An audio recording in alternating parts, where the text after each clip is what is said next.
and girls, Miss Tabor here with another lesson from LLI that I have permission to share with you from Heinemann. I keep cutting myself off in the beginning, so I'm just going to accept it. It is what it is. I kind of try to fix it, but we'll see. I don't know. All right, our new lesson today, we are just going to make a quick list of some words that are very similar to help you write new words. You know, it's working on those patterns again.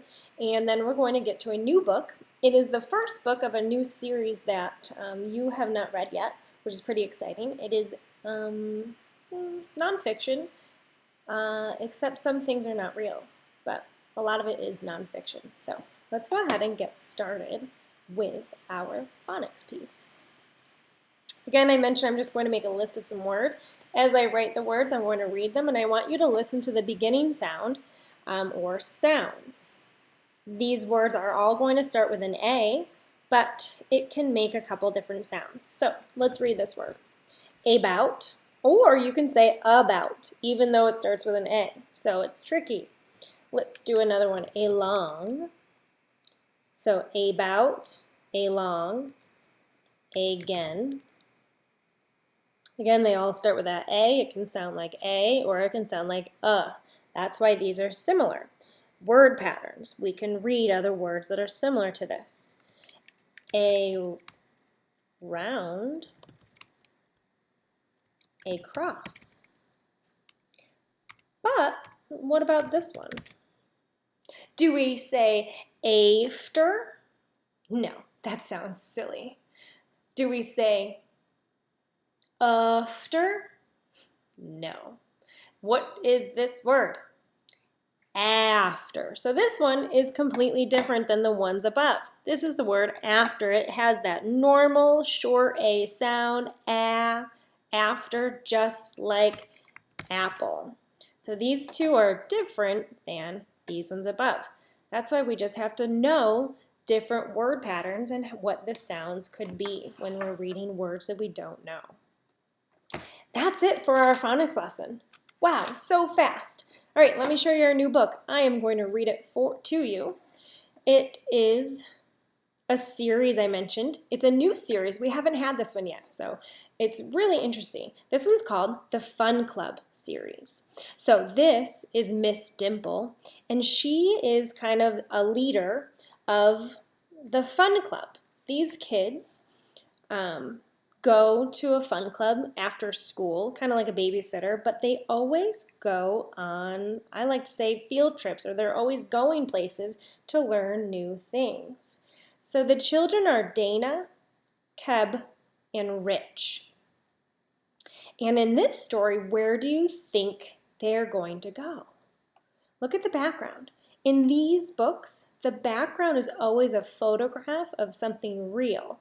Remember I mentioned earlier it's nonfiction, but some of it is not real, it's fiction. So the background is real, but the characters are fake. Do you see how they're not real? They're just kind of like pictures that are put on top of the real picture.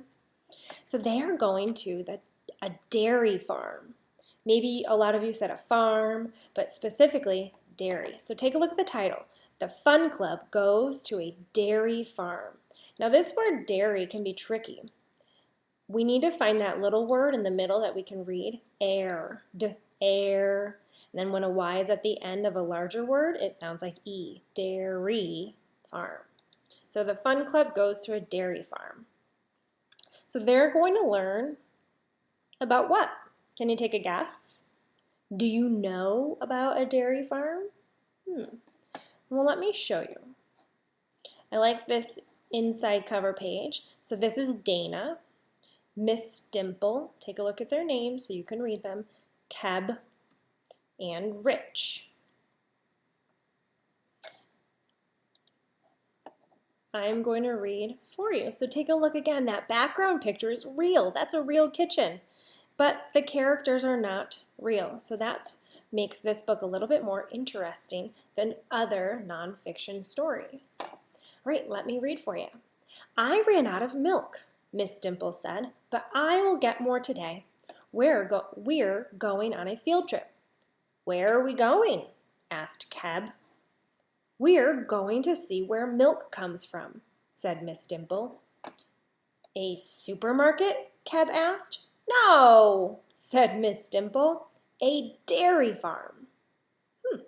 So instead of going to a supermarket to get milk, they are going to go to a dairy farm. Now this word supermarket is big. It is a compound word. You need to break it apart, find chunks that you can read, and then put them together. So they are going on to a dairy farm. They went to Mr. Moody's dairy farm. Mr. Moody showed them his cows. Cows give us milk, said Mr. Moody, and cheese, butter, and ice cream are all made from milk. Did you know that fact? That cow looks like he's chewing gum, said Rich. She, said Mr. Moody. All these milk cows are females. Cows burp up grass in little lumps called cud. Then they chew it again. These girls chew their cud all day. Wow, that is interesting information. Cud. Did you know that? My cows also eat corn and food pellets, Mr. Moody said. Cows need good food to make good milk. I milk every cow 2 times a day, said Mr. Moody. Come and see the milking parlor. The cows need... Uh-oh. I made a mistake. Did you hear it? I really only just looked at the double E and I said the word need. Go back and fix it. That's okay. The cows sleep in the barn, Mr. Moody said, but we milk them here. We wear booties on our shoes in the milking parlor. We need to keep it very clean. Did you know that? So sometimes your shoes, wherever you walk around, is not clean. And so in the milking parlor, they need their shoes extra clean. So instead of just taking their boots off or their shoes, they put these booties on to protect the floors. So then the booties are dirty and not the floors, and they can continue to wear their boots or their shoes. I can milk 6 cows an hour, Mr. Moody said, but a machine can milk 100 cows in an hour. Wow. Remember this word machine, it's a rule breaker. You cannot just sound this word out. Maybe you could skip it, but a blank can milk 100 cows in an hour.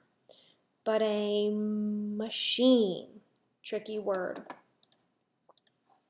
Thank you for my milk, Keb told a cow. I'm glad you like it, said Mr. Moody. Now, who wants to help me clean out the barn? The end. And here's a glossary. So a glossary is really just a dictionary. It includes words that you might not know, and then it defines or it tells you what the word means. So cud, that was towards the beginning. Cud means little lumps of food that cows burp up and chew again. Food pellets. Well, it's little bits of food made just for one kind of animal. And then the milking parlor. It's a clean room where farmers milk their cows. So there you have it. The fun club goes to a dairy farm. So I want you to think, or know that milk comes from a dairy farm, from cows. Now, are the cows that provide milk, are they boys or males? Or are they females? The book showed us. I'm going to go back in the story and find that answer. I'm going to use text evidence. Here it is. All these milk cows are females. So these milk cows are females. The males do not produce milk.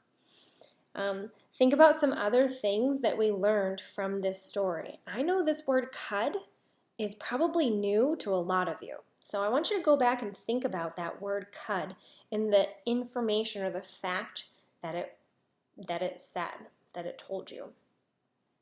Now, one more thing. At the end, it was kind of humorous if you think about it.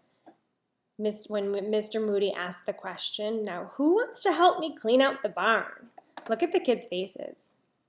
And then look at Miss Dimple's face. So she's laughing. And the kids are like, oh man, is he serious? Do you think he's actually serious about having them clean out the barn? He's not. Mr. Moody is just making that up. He's trying to be funny. So I hope you enjoyed that story. Again, there are other books about the Fun Club, and they go to many different places, and it's really interesting to learn of all the other places that they go to.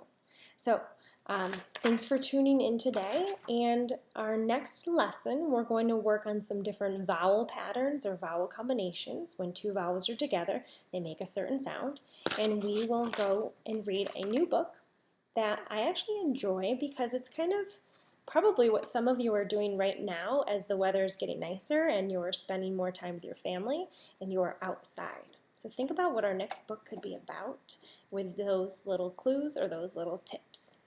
All right, see you later.